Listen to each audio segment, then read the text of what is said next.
testimony you're about to give in the matter now pending before the court will be the truth, the whole truth, and nothing but the truth, so help you God? I do. Okay, if you could have a seat and introduce yourself to the jury. Certainly. My first name is Stephen, S-T-E-V-E-N.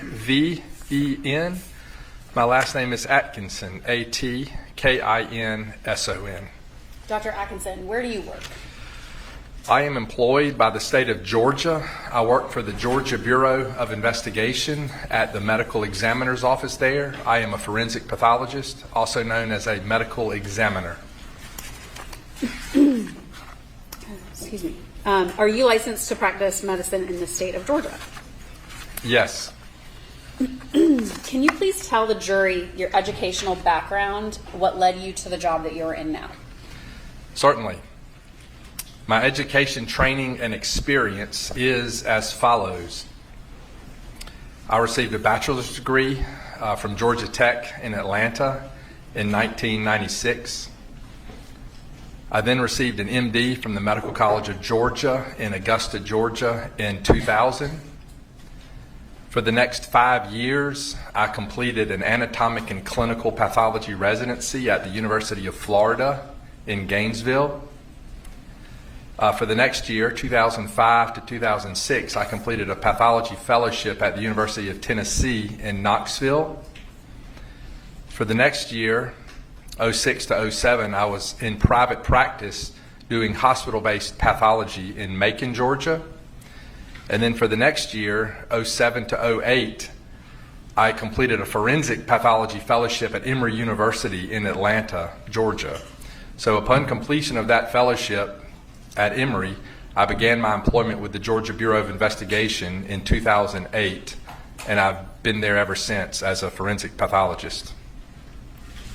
Can you please describe to the jury what does a forensic pathologist do, and what is pathology? Well, pathology literally means the study of disease. So most pathologists work in hospitals looking at biopsies or anything that's been removed in the OR or in the clinical lab. So when you have a blood draw, there's going to be a pathologist supervising the lab. Forensic pathology is a subspecialty of anatomic pathology, and a forensic pathologist performs autopsies. We are called upon to determine the cause and manner of death on people who have died. In the state of Georgia, if someone dies through violent means or under unknown circumstances, the coroner takes jurisdiction of the body and can certainly call upon a forensic pathologist to further examine that body and examine the body, which is what we do at the Georgia Bureau of Investigation. You mentioned some training earlier. What does training consist of for pathology? Well, to be a pathologist, you certainly need to graduate from college, graduate from medical school, and then after medical school, you complete a residency program, which is either in anatomic pathology or clinical pathology, or the vast majority are combined anatomic and clinical pathology, which is what I did. So once a residency in anatomic and or clinical pathology has been completed, then that person can certainly go out and practice independent pathology. Forensic pathology is just a small subspecialty that very few pathologists specialize in. And do you complete continued education in this field? Yes, I do. Can you explain that to the jury? How many hours and what types of trainings? In order to maintain a Georgia medical license, a licensee needs to complete at least 40 hours of continuing medical education every 2 year cycle. I am certainly board certified in anatomic pathology, clinical pathology, and forensic pathology. And in order to maintain that board certification with the American Board of Pathology, I need to have 70 hours every 2 year cycle to maintain the board certification. What are your duties as a forensic pathologist?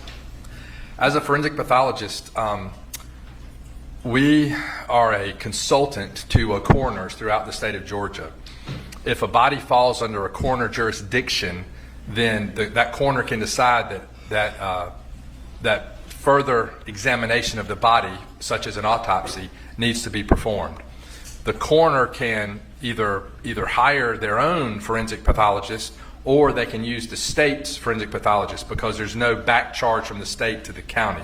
So most coroners in Georgia tend to use the GBI as their forensic pathology consultation service for autopsies. Once the coroner calls the case in to the GBI, medical examiner's office, our office will either accept the case for autopsy, or let the coroner know, hey, that's a straightforward natural death, or that we can't help, that does not need an autopsy. So about half the cases that are actually called in come in for autopsy. Once the body comes in for autopsy, we as the medical examiner will read the kind of the basic information that the coroner has given our office. If the body needs an x-ray, we'll x-ray the body, then we'll wheel the body out on the gurney into the autopsy suite. We'll examine the body as is. Typically there could be clothing, medical intervention, things of that nature. We'll remove all that. We'll take photographs as needed.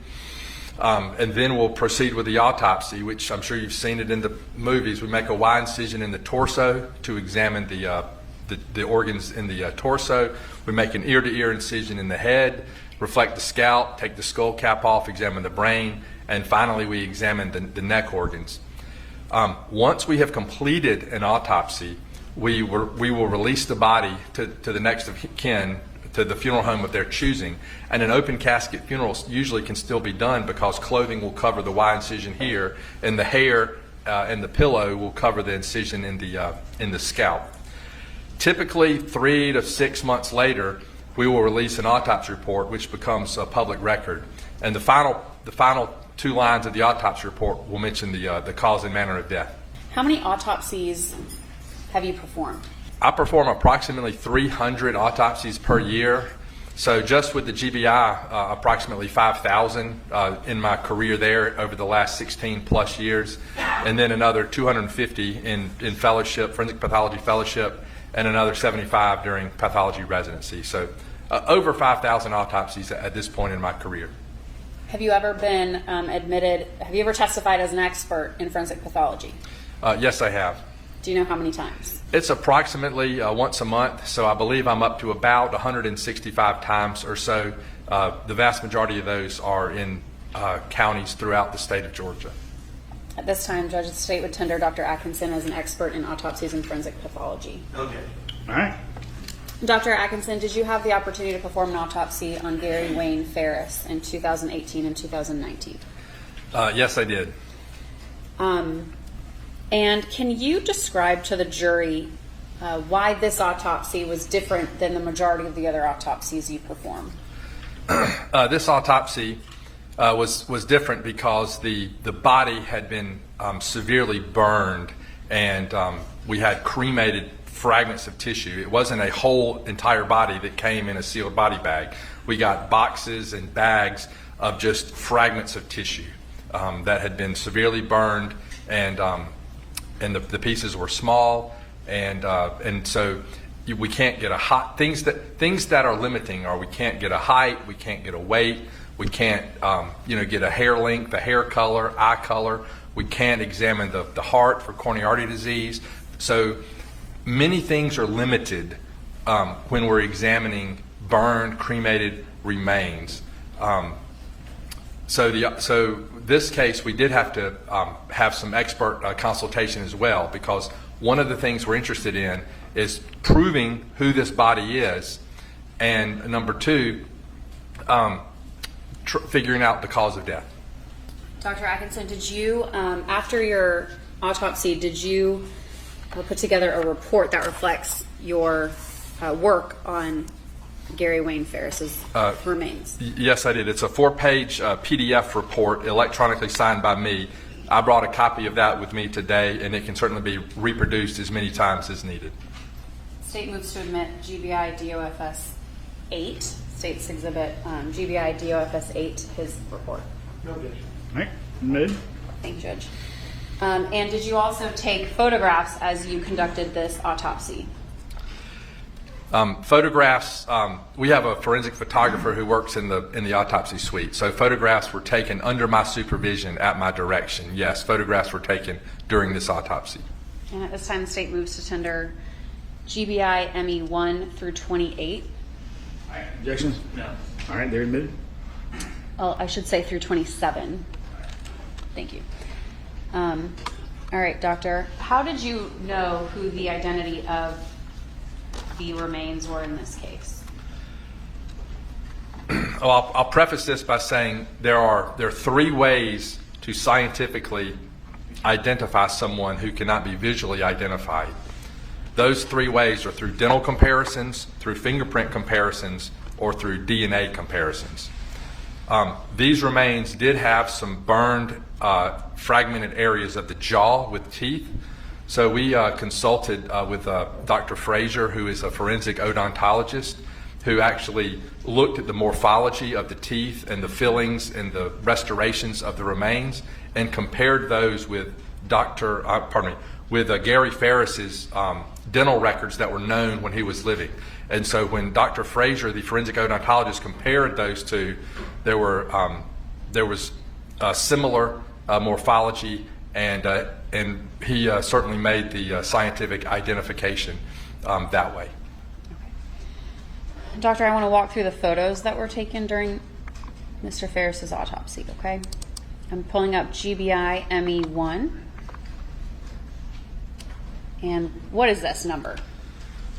This is just a index shot. This shows the plaque with the case number. So all the subsequent photographs that will follow this plaque on the SD card in the camera will belong to this case. For the record, the case number is 2018-1016730. Thank you, doctor. And I'm going to move to State's Exhibit GBI ME2. What are we looking at here? Okay, the body actually came to us in 3 different body bags, and within those body bags, there were fragments of tissue. So this is a body bag with the fragments of tissue. You can certainly see some long bones that are fragmented with some soft tissue that is adjacent to those bones. I'm going to go ahead and scroll up. What are these bright spots here? Those are going to be the restorations on the teeth. So that's a fragment of jaw. Okay. What are we looking at over here? Okay, those are some more soft tissue and bone fragments that were burned, that were placed in the body bag from the scene. And when you talked about long bones, is that kind of this area? That is correct. There at the bottom, you could see there was a nail, basically a construction debris. We see that not uncommonly in fires where other things other than the body are placed in the fire to burn. So there was just a nail that was within the fire pit debris. What is this curvature here in these bones? Do you know Okay, what- I'd have to correlate that, but that certainly could be it looks like a hand with some of the hand bones. Okay. I'm sure we'll get to see those in a minute. I'm going to pull up GBI ME3. Is this the same bag? Yeah, this is going to be the same. This is a bag that has some of the skull, and then the piece at the very bottom was the fragment that had the bullet in it. So that's the fragment of some ribs with a bullet within the fragment. Where my cursor is right here? That is correct. Okay. And then again, those are teeth. Those are restorations. not bullets. Those are a crown, or a crown on top of a tooth is metal and will show up on an X-ray. It's a similar size and shape as a bullet, but it's not a bullet because it's a crown on the teeth. What are we looking at here? And this would have been the third Sorry, the let third me bag. just put this on the record. GBI ME4. Go ahead. This would, like I said, there was three body bags. Each bag had smaller bags within it, or bags and or boxes. And so this is the third bag with more of the fragments of the burned remains of Mr. Farris. And you can see the bones and the soft tissue here as well. All right, GBI ME5, same. Same description, that is correct. This one clearly is a box because you can see the rectangular shape. GBI ME6. What are we looking at And here? now we've separated parts of the jaw and the fragment with ribs. So all of the white radio opaque fragments in the bottom of this X-ray are going to be the crowns on the teeth. But the fragment way in the top of this photograph is that rib fragment with the bullet. So you can see how they look similar on X-ray, but clearly the teeth are the dental fillings and the dental crowns and the dental restorations. And then the fragment away from the teeth and the jaws is the bullet that was near the ribs. All right. Moving to GBI ME7. Is this the same items? Yeah, this looks like more of a duplicate radiograph. Okay. Now this is GBI ME8. What are we looking at here? Okay, this is one of the body bags that has been opened, and you can see the cremated remains of Mr. Farris within this cardboard box. This white paper towel or paper blanket has been placed in the bag, and you can see how the remains have been burned, but they've been taken out of the fire, cooled, and then placed in the box. You can see how they're white in areas and they're black in areas, as you would expect in something that has been burned. Moving to GBI ME9, the same It's, box. yeah, more of the same description. And what are we looking at in GBI ME10? Typically, we take a picture of the zipper pulls as the body bags are received, and we received Mr. Farris in 3 distinct body bags.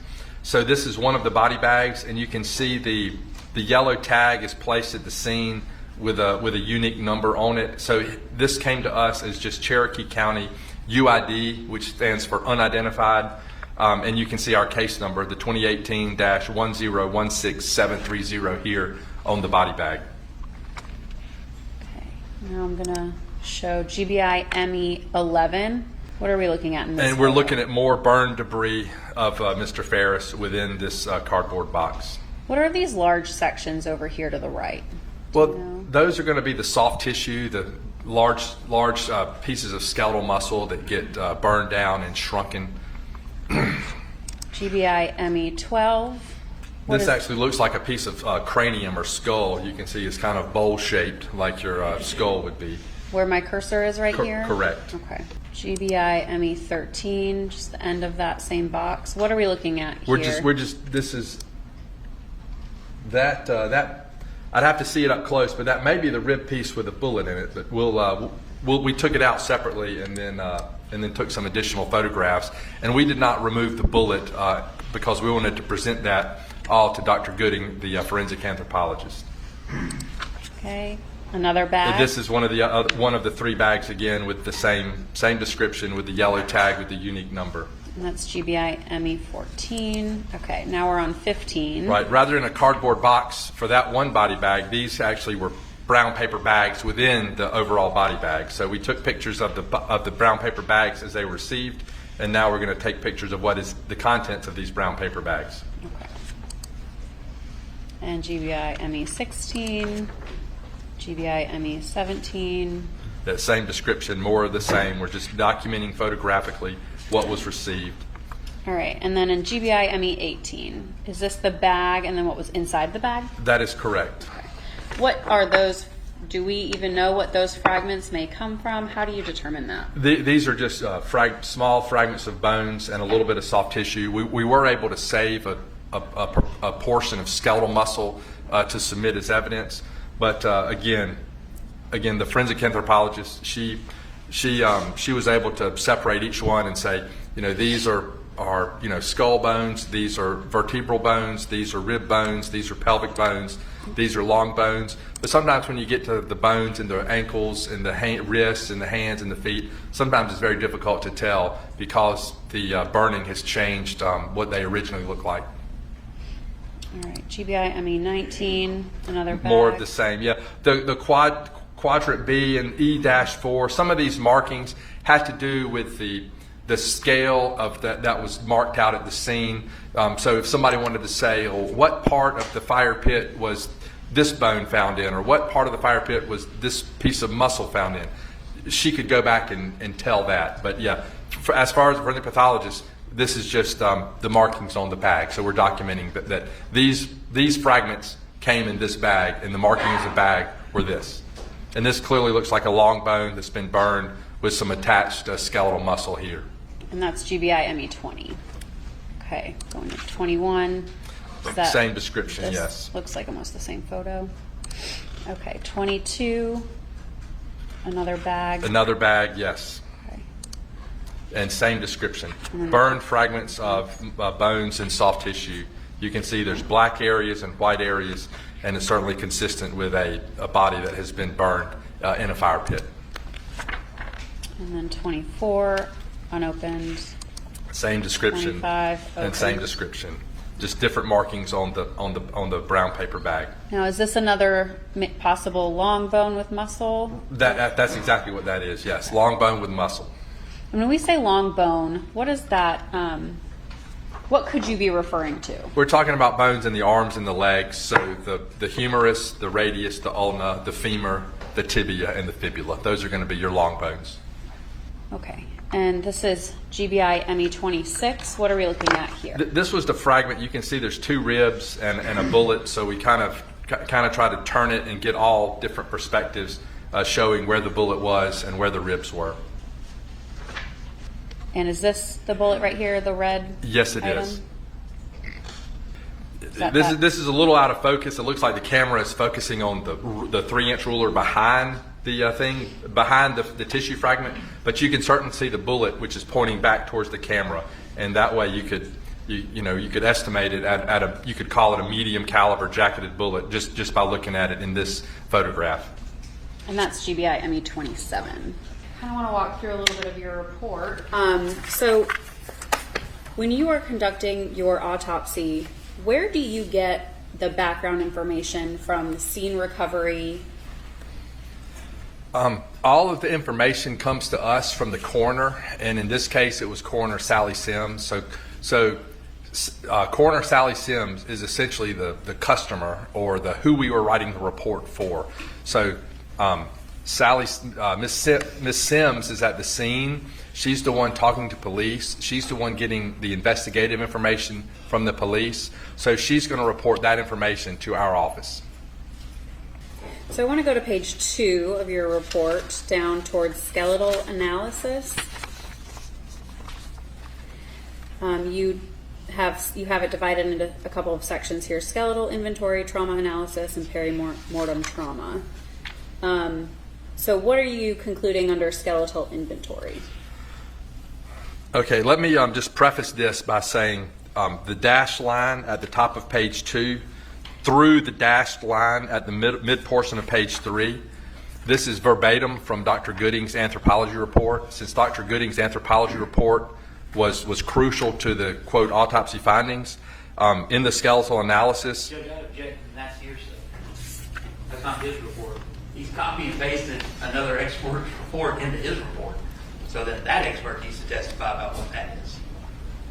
It's fine. That's fine, Judge. We'll move on. It's already, the report's admitted. Right. He can testify as to other reports he uses in reaching his conclusions. As an expert, yes, Judge. Okay, so did Dr. Gooding's report assist in your conclusions in your report? Yes, it did. Okay, so going to the skeletal inventory, what does that mean under Dr. Gooding's section? Basically, what Dr. Gooding stated was that the remains represented one individual. There were no duplicate bones. For example, if she found 2 right humeruses or humeri, then she would say, at minimum, we have 2 individuals. So looking at all the remains that we have just gone through in all of the state's 1 through 27 photographs, if somebody says, I think this is 10 people buried or in this fire pit, what Dr. Gooding is saying is, well, we have no duplicates. So, it represents one individual because there's no duplicates. There's no reason to believe this represents 2 people or 3 people or 4 people at this point. And was that consistent with your observations of the remains? Yes, it was. And then moving down to the perimortem trauma, it discusses the projectile found. Yes, and like I say, you've still got the picture on the TV screen. Yes. And this is a bullet within that's lodged in one of the fragments. So, as an anthropologist or as a pathologist, we can say that this Mr. Farris was shot at least one time. Could he have been shot more than that? Of course, because bullets can exit. Could there have been some other skeletal trauma that was that was not noticed because of the fire distorted and made that trauma unavailable for us as the examiner to see? Absolutely. Can you get shot and not have any bone trauma? Of course, you can get a gunshot wound that only hits soft tissue. But what we know is what we can see in the remains. So from these remains, there's at least one gunshot wound, and this is going to be the end of the pathway. I clearly state out in my report that the entrance wound cannot be found, the pathway of what exact organs it hit cannot be found, and the range of fire cannot be assessed because there's no way to assess for stippling or things like that when we don't have any skin to examine with an entrance wound. And when you say stippling, I know we don't have that in this case. Is that just a way to determine how close the shooter was? That is correct, yes. And so her conclusion about the location of the projectile is, did you also conclude that same location with your observations of the bullet here on the screen? Right. As we saw from the previous photograph, you saw the two ribs, so you know the gunshot wound is in the torso somewhere. And then I'd like to go down to the summary, your summary of findings. You've already covered some of this, but it states that you were unable to assess for the entrance wound. That is correct. Okay. And the range of fire, which you just described, and the direction of the wound path. Can you describe that to the jury, the wound path? Certainly. Typically, when we autopsy someone who has been shot, we're able to say, here's the entrance wound, and then we assess for soot and stippling. Clearly, there's soot everywhere because he's been in a fire pit. So we say where exactly on the body the entrance wound is. The entrance wound, we're going to assess for soot and for stippling to see if it's intermediate or close or contact range. Then we're going to assess where it went. So a typical gunshot wound may go through, for example, a typical gunshot wound of the torso may involve the skin and soft tissue of the chest. It may involve a rib. It may involve one or both lungs. It may involve the heart. It may involve the spine. It may involve the spinal cord. There's lots of things that a bullet could hit in the torso. And then the final thing we're going to say is there an exit wound or is there a bullet? So it's half the gunshot wounds we autopsy and we describe exit, half don't. And the final thing we'll say when we describe a gunshot wound is the direction. Is it front to back? Is it left to right? Is it upward, downward? We'll always try to describe it in a three-dimensional direction using up, down, right, left, front, back with the body in anatomic position. So sometimes that can help the police investigators try to get the position of the body when the gunshot wound was sustained, but certainly at autopsy we can't determine the position of the body when the gunshot wound was sustained, even if we know the direction through the body with the body in anatomic position. And then under your comment and opinion, you state there was extensive postmortem thermal damage, which made further characterization of this gunshot wound difficult. Is that essentially what you just described? That is correct, yes. And the reasoning for that. And then your job is to determine cause and manner of death. Can you describe what cause of death means to the jury? Certainly. Cause of death can be anything listed in a text fashion. Heart disease, stroke, pneumonia, blunt trauma, gunshot wound, sharp force trauma. So the cause of death may or may not tell you exactly what the manner of death is, but I listed the cause of death as a gunshot wound of the torso based on the autopsy findings coupled with the police investigation. Go ahead. You were going to move on to manner of death, I imagine. Well, I was going to move on to manner of death, and there's basically 4 manners of death for a death certificate, and each death can be categorized as one of those 4, and I'll list those as follows: natural death, accidental death, homicide, or suicide, and they're basically self-explanatory. A natural death is a death through disease process. An accidental death is something that is inadvertent and untoward and unexpected. If you fall off a ladder and hit your head and die of head trauma, that would be an accidental death. Homicide and suicide, or death at the hands of another, is homicide, and then death at your own hands is suicide. If for some reason you cannot put it into one of those 4 categories, you could certainly use, undetermined or pending investigation or something of that nature. But here in this case, I listed the manner of death as homicide because we had police investigation that there was no evidence that this was a natural death. There was no evidence that this was an accidental death, and there was no evidence that this was a suicidal death. So it was apparent that he was shot by another individual. Therefore, we relayed to the coroner to sign the death certificate as cause of death, gunshot wound of torso, and manner of death homicide, because that was the reasonable conclusion to make given the facts that we had. Thank you, Doctor. You testified earlier that you did not remove this projectile. That is correct. We left it in there for Dr. Gooding to remove during her further examination. So Dr. Gooding helped with the recovery at the scene. Then we got the body, which is where all the pictures were taken.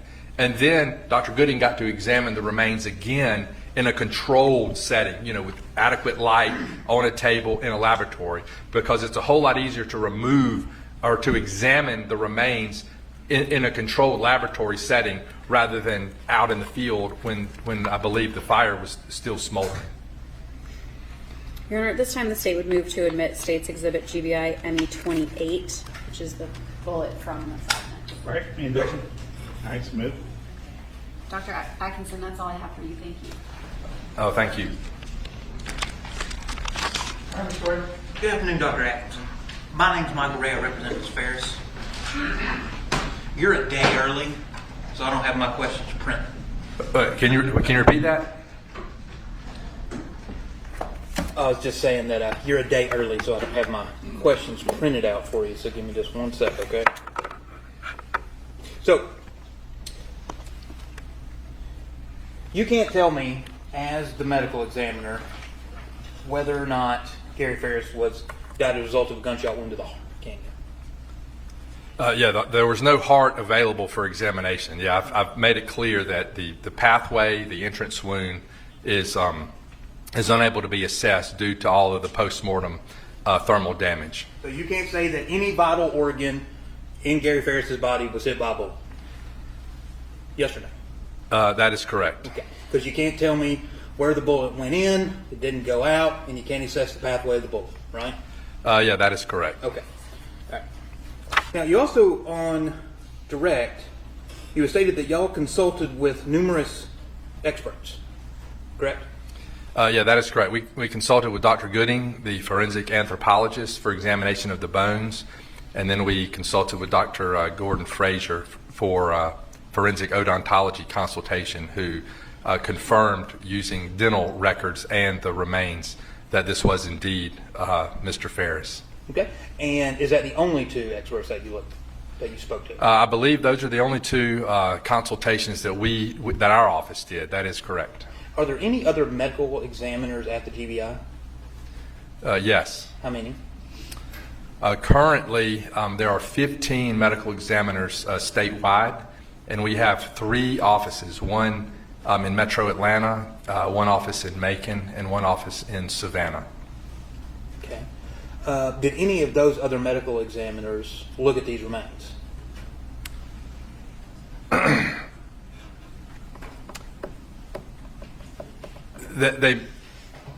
That's a difficult question to answer because the follow-up would be, well, who looked at it? So in our normal course of business, we have an autopsy suite that is open.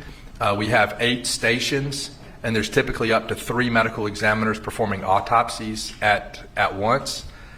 And we also have forensic pathology rounds where other doctors will see what else is going on in the lab. So potentially everyone in the office that was there that day would have seen these remains. That is correct. Okay. Well, and you just said something interesting. You said this day. So did your examination of these remains take a day?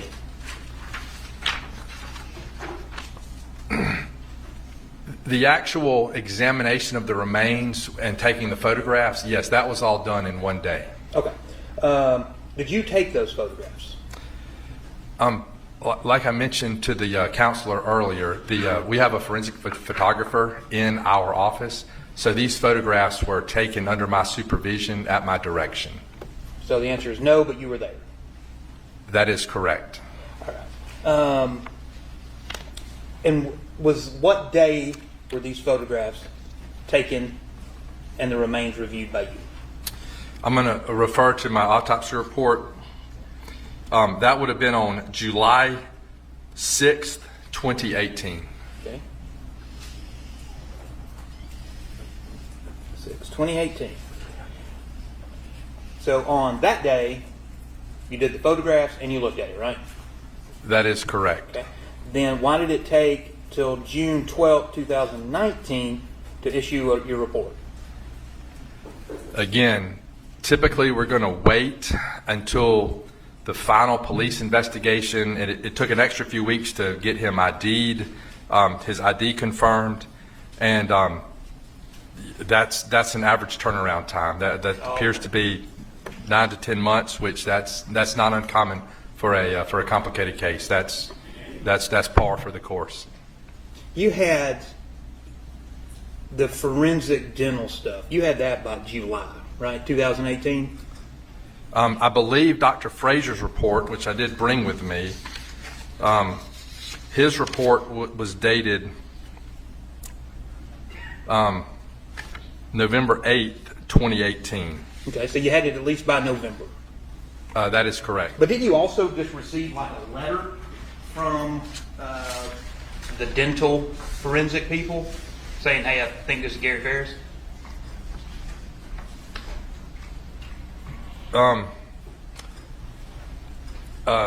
We have I'm looking at the dates on these, and it looks like the forensic anthropology report was dated May 31st, 2019. So it looks like my report came out like 2 weeks after the forensic anthropology report came out. Okay, that's not what I asked you though. I asked you about the dental stuff. Like, Okay. did you get a letter from the dentist who examined it saying, hey, I've looked at everything, it looks like it's Gary. It's not an official report, it's just a letter. Right. The letter was dated November 8th, 2018. Okay, so as early as November, you had these remains, you knew it was Gary, and then we're waiting till June 2019 to issue your report.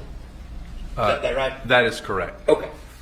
So, also, and you had brought this up with Ms. Frankish, the first part of your report, not the first part, the part where it says scene recovery introduction, that is verbatim copy and paste from Dr. Gooding's report. That is correct. Okay. Now, Dr. Gooding is a forensic anthropologist, and if you don't know, just say I don't know. Yes, Dr. Gooding is a forensic anthropologist. Okay. And you're a forensic pathologist. That is correct. I am a forensic pathologist. Dr. Gooding can't make determinations of cause and manner of death. Like you can. Again, your question is difficult to answer, but I can say that the coroner consulted our office in order for me as the assigned forensic pathologist for this case to determine the cause and manner of death such that the coroner could sign the death certificate. Okay. But the coroner had to wait for your report to come out to do that, correct? The coroner is independent. The coroner consults us and can either agree or disagree with anything we say. They just consult us for an opinion. So the coroner actually, she doesn't need any permission from you. She could issue a death certificate for whatever she wanted to? That is correct. Absolutely. Okay, so if she testified earlier and was saying she had to wait on you, that's not exactly correct, right? The coroner can choose or not choose to consult any forensic pathologist. The coroner, most wise coroners will consult a forensic pathologist to assist them in figuring out why someone died to get an accurate cause and manner of death. But does the coroner have to consult the GBI? No, of course not. Okay. Now, the remains when they came in, I know you said you were there for photography, but for making your final determinations of the case, did you actually go through all of the remains? Yes, I did. You did? Okay. Moving to your report, you're unable to assess the location of the entrance room. You've testified to that. That is correct. All right. You're unable to assess the range of fire, That is correct. unable to assess the direction of a wound path, That is correct. and you are also unable to assess any type of diseases or anything like that due to the condition of the remains. That is correct. And also due to the condition of the remains, you couldn't perform any toxicology analysis either. Again, we collected some skeletal muscle, and I do not believe it was tested. Certainly toxicology could have been if needed, but I do not believe any was done. Who would make that determination? Obviously, you could have made that determination to do that type of testing, but could the prosecutor's office or the sheriff's office could they have asked you to make that determination or do that test? If someone had wanted some toxicology performed, they certainly could have called our office and requested some toxicology be performed on skeletal muscle, yes. Okay. But typically for gunshot wound homicides and suicides, our office typically does not perform any toxicology unless it's asked for by another interested party, whether it be the district attorney, the police, etc. Okay. Moving on, I want to talk about cause of death for a little bit. Can you tell the jurors what hemorrhage means? Hemorrhage is just bleeding. Anytime a blood vessel gets disrupted, blood will come out of the vessel and into the surrounding soft tissues. So if, for example, I got shot and I'm bleeding, that would be a hemorrhage? Yeah, typically if someone gets shot, there will be hemorrhage along the wound path of the bullet. That is correct. Okay. And that's only true if the individual is alive at the time they are shot, correct? In order for bleeding to happen, the heart has to be pumping. So yes, the Okay. person has to be alive for bleeding to occur. All right. And the soft tissue that you examined where the bullet was found, you didn't see any evidence of hemorrhage?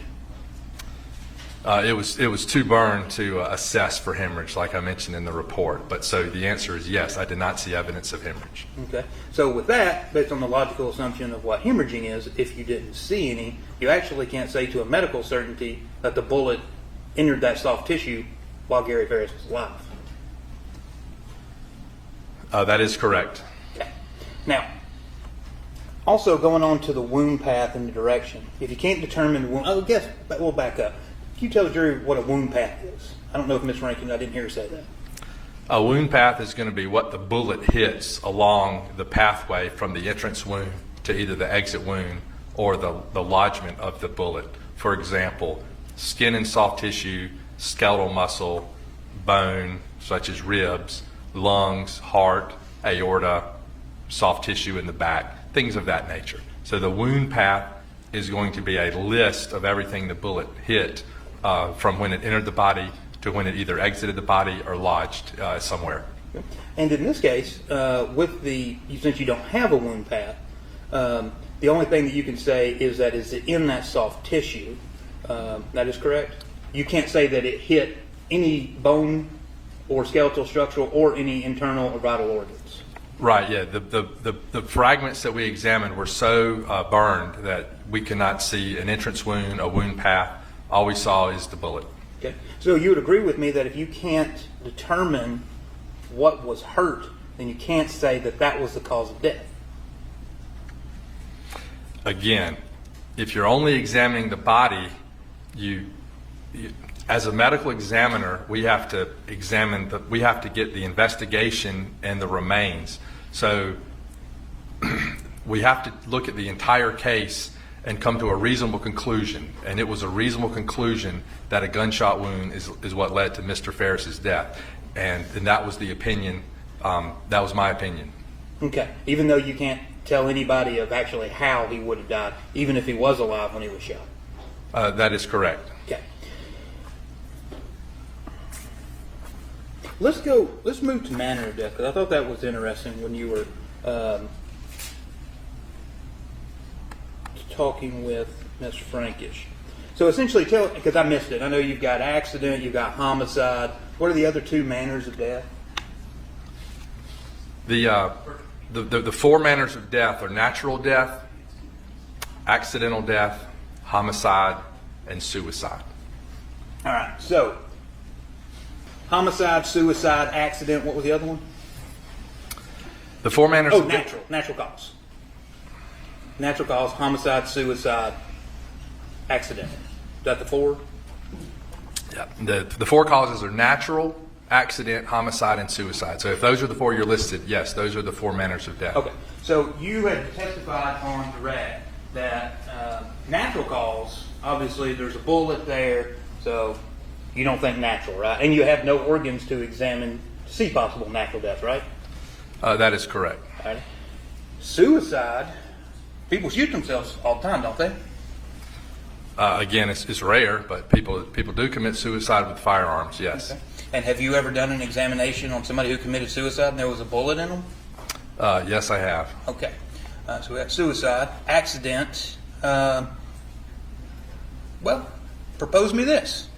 I'm standing out and I get shot and I fall into a burn pile. Would that be an accident? If I don't know who shot me?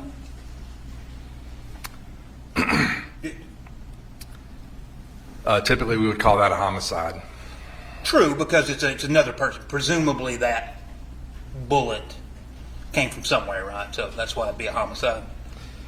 Again, I guess a better answer would be that you would have to know more about the circumstances. For instance, if someone was standing next to you and dropped a firearm, and the firearm discharged when it struck the ground and then struck you, then that we would call an accident. But accidental gunshot wounds are exceedingly rare. The vast majority of gunshot wounds are either homicide or suicide. Okay. So that was a good example. So, there's a gun there, it's dropped, shot, falls into the burn pile. So leaving accident in there as a manner, there's at least a theory behind it, right?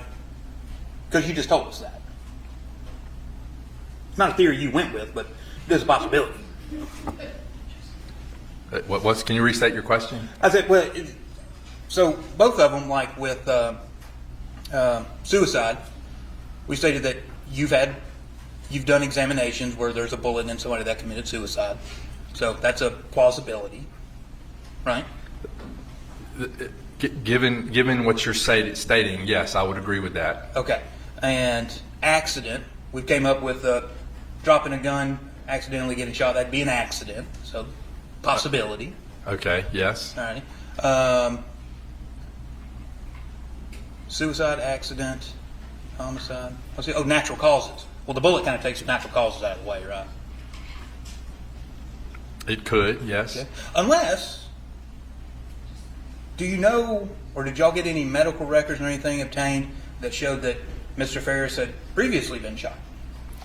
Like, years ago. We did not, and furthermore, examining the remains, it looked like a fresh bullet, meaning that the bullet was not oxidized or had been in the tissue for very long, nor was there a fibrous capsule or such, or if it was a long-standing retained bullet. So it did not appear to be a retained bullet from a remote gunshot wound. Okay. That I could tell. All right. And that's the bullet that you're referring to now? That is correct. Okay. Okay, you're also aware that the crime lab that was tested, there were no accelerants found. Are you aware of that? I do not know if I was aware of that. I may have heard that several years ago, but I'll believe you that no accelerants were found. And there was no evidence discovered that there was any dismembering of the body or tending of the fire. That is correct. I do not believe there was any evidence that the body was dismembered. Okay. Based on the remains and the results in the examinations that you did, you cannot make a determination of how Mr. Farris got into the fire camp.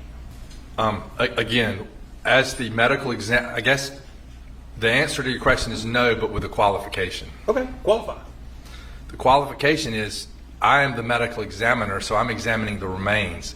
Our office is not the investigating agency, so our office is not the one interviewing witnesses, determining exactly what happened. So we have to believe what the investigating agency's information that they give to us in order to complete our reports. Okay. And without being able to do any kind of lung examination or carbon monoxide testing, you actually can't even make any type of determination of whether Mr. Farris was alive or dead when he went into the burn pile. Yeah, there was no carbon monoxide or carboxyhemoglobin testing that was performed. And there were no lungs available for examination because all of the organs of the torso had burned up in the fire. Okay. So, give me just one second. may have, I always say it's one more and then it's not, so bear with me. So just explain to me that if you can't tell me, let me just read it, that'd be even easier. If you don't have the evidence to establish what caused Mr. Farris' death, okay, it's kind of a longer question. If you don't have it that established what causes death, and you can't determine how he got into the fire, then how do you know his death came about? So you have a basis to certify the manner of death. Well, to answer your question is we have to couple the autopsy findings with the investigation, and the reasonable conclusion to make when we have burned remains with a bullet in the torso is that he was shot by another person and placed in the fire, based on the investigation and based on the consistent findings that we saw at autopsy. That is why it is my opinion that the cause of death is the gunshot wound of the torso and the manner of death is homicide. Now, even though you can't tell us any vital organs that were hit or actually what caused his death, right? You can't tell me he bled to death. I'll make it simple. Well, I guess to answer your question, I'm going to have to kind of go on a tangent a little bit. Well, no, we ain't going down that road. I asked you a very simple question. You cannot tell me he bled to death. Based on autopsy, that is correct. Okay. And you can't tell me any vital organ that was injured, correct? That is correct. Okay. And you're aware that, I don't know if I know that Dr. Gooding did, they reassembled the skull and they found no evidence that Mr. Farris was shot in the head. I was aware of that, yes. Okay. So we got no internal organs, no head shot. You'll agree with me on that? I will agree. I will agree with you with an explanation. You said there's no internal organs, but you failed to mention that all the internal organs have been burned up. So it's impossible to see a gunshot wound through an internal organ when the internal organ is burned up. So you appear to be saying that since there are no internal organs for you to examine, that there's no way that the internal organ was damaged or injured by the bullet. And so that's not necessarily a conclusion I'm willing to agree with, but you are correct when you say that there are no internal organ injuries and there's no hemorrhage because there's extensive postmortem thermal damage of these remains. And you're right. The organs are burned up, and you can't do that. But that's not my job. You're the one testifying that he was killed and the manner of death is homicide. So I'm asking you how Gary Farris died. Right. How did the bullet kill him? Right. It is my opinion that Mr. Farris was shot at least one time in the torso. One of those gunshot wounds of the torso was recovered in the burned remains based on what we found at autopsy, coupled with the investigation that we were told. Our office does not do investigation. So that's again, that's why we're trying the case. That's for the jury to decide. It is certainly my opinion and the opinion of the office that this is a gunshot wound of the torso, cause of death, and a homicide manner of death. Can you say to a medical certainty that bullet actually even entered the body cavity? Again, the answer to your question is no, with an explanation. Well, I don't need his explanation unless Judge wants him to have it. I'm sure Ms. Franklin will ask. No further questions. Dr. Atkinson, please explain. Well, like I've tried to explain before, we're not even saying that this is the only gunshot wound. If you read the report, it says at least one. Typically, about half of the gunshot wounds I examine exit the body. Typically, about half remain in the body. So I called the cause of death gunshot wound of torso, but I don't even know that this is a single gunshot wound. It could be multiple gunshot wounds. There could be multiple gunshot wounds that involved other bones or other soft tissue. But the reasonable conclusion to make was gunshot wound of torso because there's a bullet in the torso. I don't think that's an unreasonable conclusion to make. What is peer review? Peer review is when another doctor reviews the autopsy report to make sure the conclusions are sound and for, typos and other things that may show up and need to be corrected before the final report is released. Was your report peer reviewed for this case? Yes, it Judge, was. I'm going to object to that, to the specific point that he stated that it was to make sure that it was a sound decision in his report. I would object to that, but that's just bolstering his opinion. We're trying to. Where we go with the question. I'm done, Judge. I was going to sit down. Okay. All right, anything else? I'm going to ask you more questions. All right, you can sit down. Thank you, sir. Oh, thank you. All right, we got 2 minutes for another witness.